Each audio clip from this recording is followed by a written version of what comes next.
全部超うまいですからね。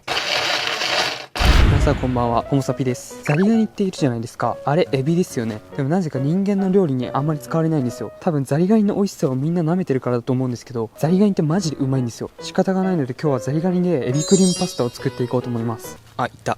ザリガニって言っても色々いますけど、今日使うのはですね、アメリカザリガニですね、こいつ。よいしょ。めっちゃ簡単に取れますね、この時期のザリは。変温動物なので寒いと動けないんですよ。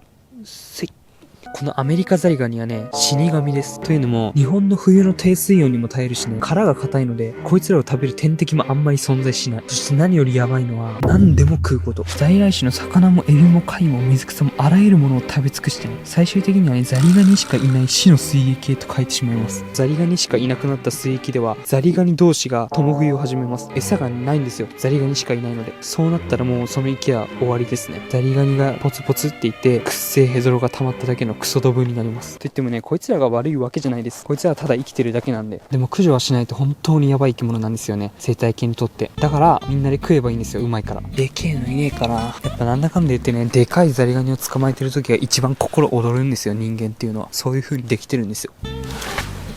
あ、やばいやばいやばいやばいやばい、逃げる逃げる。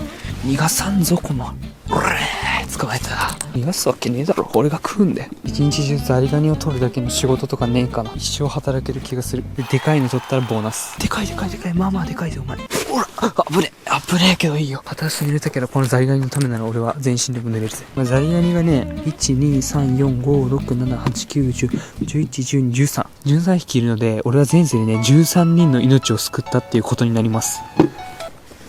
意味わかんねえな。こらセット、はい、取りました。この気軽さで取れるのは実質マクドナルドみたいなところがありますね。お前でかい、お前でかい。いや、逃がさんぞお前。痛いけど、あのカニに比べたら余裕だから、お前舐めんのマジで。深いところにいるな。お前を取りたい。待って。あ、でかい。お前でかいって。お前どうしてそんなでかく持ってきた。ありがとう。あ、神様。よっしゃ。これ宝の山よ。でね、探すとね、どれだっけ、さっき一匹いたんだよな。お前か。お前だ。たまに柔らかいザリガニがいます。すげえフニフニなんですよ。柔らかいの。殻がベコベコしてるでしょ。爪もね、柔らかいんです。ほら。これ折れてるわけじゃなくて、ほんとふにゃふにゃなんです。これはね、ソフトシェルって呼ばれる脱皮直後の状態ですね。脱皮するときは一回この外殻のカルシウムをね、胃に石ころとして保存します。そのカルシウムを胃に保存している時期のザリガニは、殻がふにゃふにゃになってます。脱皮が終わったらね、胃から徐々にカルシウムを殻に戻していくんですよね。で、また硬くなるっていう。もうちょい取るか。どれだけ取っても文句は言わないですからね、誰も。俺がもう一人いたら文句言うかもしんないけど、まあ、俺は一人だけなので問題ないです。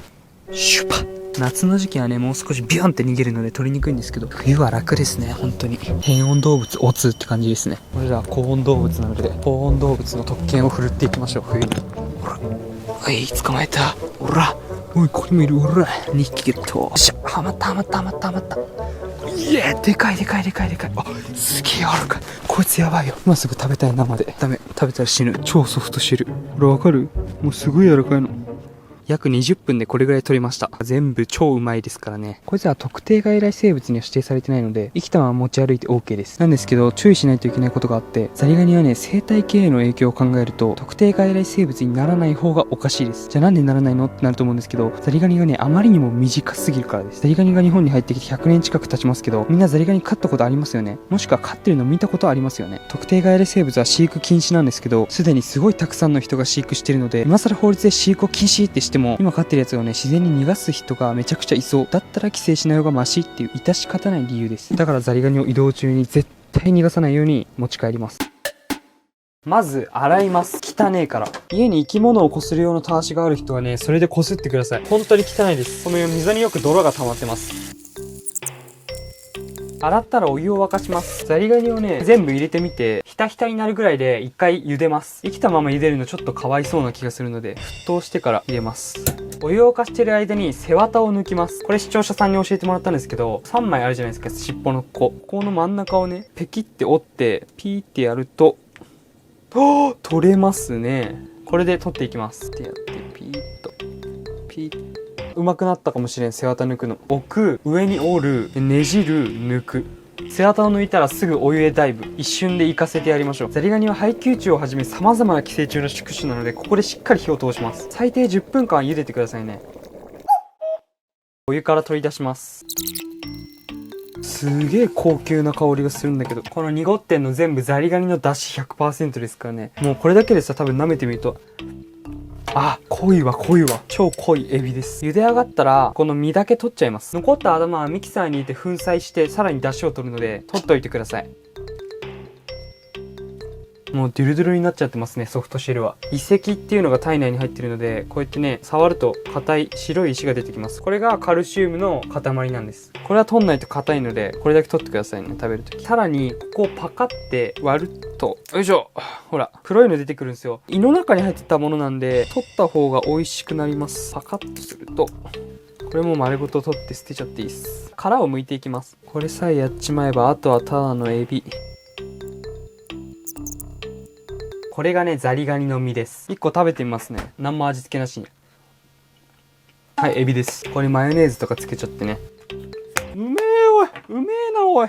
ただ意外にも、やっぱりアメリカザリガニなので、可食部が少ないっていうのはありますね。あんだけのザリガニからこれしか取れないんで、だから俺はね、出汁を使う料理がいいんじゃないかなと思うんですよね。そこで、今回はこれですよ。殻を粉砕して、ペースト状にして、こして、その出汁をトマトと煮込んで、トマトクリームソースにします。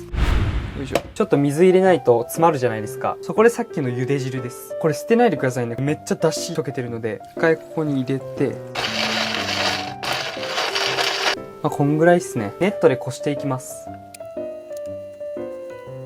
よし。見てください、これ。めっちゃ濃いザリガニの出汁です。味噌がすごい溶けてます。ニンニクを切ります。玉ねぎを切ります。オリーブオイルを入れます。ニンニクと玉ねぎを入れます。少しだけ先ほどの身を炒めます。香り付け程度に。もうこんぐらいで OK です。また身は取り出しちゃいます。トマト缶を入れます。ザリガニの茹で汁。最後にこの濃いザリだしを入れます。スルリと。これでコトコト煮込んでいきます。その隣でパスタも茹でましょう。塩入れて、もう適当にポーイって。適当でいいっすよ、パスタなんか。麺は茹で上がったんで取り出しときます。めっちゃいい香りする。海鮮とトマトの香りみたいな。この状態味見してみます。